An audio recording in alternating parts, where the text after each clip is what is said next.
Super excited, guys, bringing to you our concentrated liquidity solution. Just launching it today. We worked very hard on this. We thought long and hard about how to make the best solution for basically our core users in the FTM network.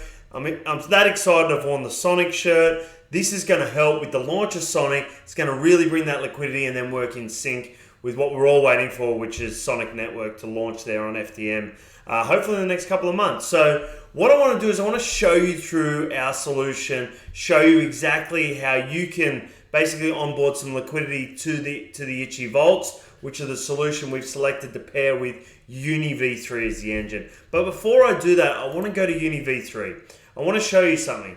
I want to pop through here and show you, if you were to just use a UNIv3 engine, so to speak, obviously you'd earn fees not equal, but there's a fair bit of complexity to it, right? Whenever you come in, you select your fee tier, you select the assets. I've already pre-selected some here that you want to create the liquidity in. You basically set a range. This is the current price point. You set a range either this much percent above or below. You select that, you put your liquidity into that range. The price moves around, the liquidity gets bought and sold in to effectively create those swaps, and the fees are charged to the people that use that liquidity, which go back to these people. But what you're starting to see is it's quite complex, right? And it's not something that we thought was something we wanted to give to our users to have to sort of work out for themselves. So what we did is we've gone one step further, and we've given a solution that we believe just makes it very simple and allows someone else to manage funds. Because what can happen here is you can really get yourself into trouble really easily if you're just not setting the ranges right. You're going out of range, all sorts of stuff can cause you some problems. So what have we done?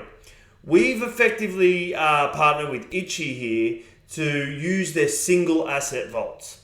At the moment, 165% their APR on WFTM as the majority asset. So what it's doing is it's basically protecting that asset that you're long on. So let's say you're long on FTM. You're really excited about it. You place it in the vault. You're making, at the moment, 165% APR. That's going to come down a fair bit because what it is, it's an efficient way for these guys to manage your liquidity and earn a nice little return there in equal.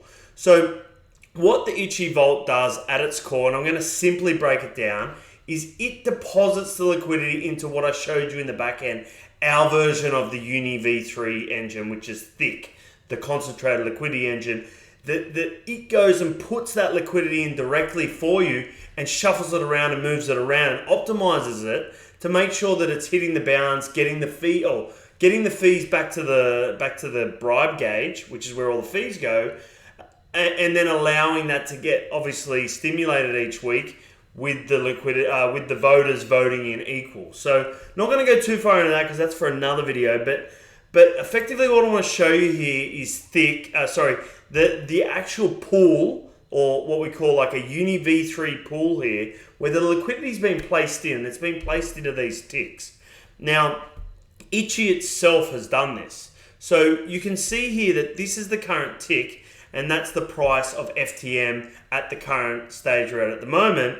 And we've got this little amount of liquidity sitting here on the left-hand side, or left-hand to me, which is the USDC. And then on the other side, we've got the WFTM. So what it's doing is it's laying that out, and it's efficiently laying that FTM out so that it's not selling your FTM out quickly, but it's quickly ready to go back and get a little more FTM. So the way I understand these vaults to work, and lots of conversations with ICHI, is it's about trying to preserve and to an effect increase your position if you can in that asset that you're most bullish on, and then also at the same time you're gonna earn equal. Okay, so what it's doing is doing all of the management for you. It's basically what I showed you in that first little section there, how you would have to manage it, and it could be very disastrous for people. You can lose assets very quickly if the price goes the wrong way or whatever, and you're not watching the position. You've got to be watching it constantly. In this place here, you place it in here, it does all the work, it rearranges the liquidity and places it on the tick. And to do that, it's as simple as you come in here, click the mint button. Let's mint a couple of dollars here. Let's just put put 1,000 WFTM, we don't have that much in, let's put 100 WFTM in, we mint that quickly, come along, process the TX here, won't take a second, let that come through. Once that's in, at the moment I've seen the RPC is a bit slow on FTM at the moment, so you may, once you see this come through, just give it a little refresh here. Pretty simple. So as soon as that transaction approves, there it is. Just hit reset because it is taking a little bit longer for it to come up and allow you to stake it. We're going to get this auto staking very soon for you anyway, so you won't even have to do this. Then you come in, click the amount, stake all, stake that, approve it, stake it. There's a couple of TXs here. Your liquidity will then move into the pool and you'll start to earn equal. That's the approval. It's going to come through for one more TX and I'm going to hit claim, but I'll wrap it all up there for you.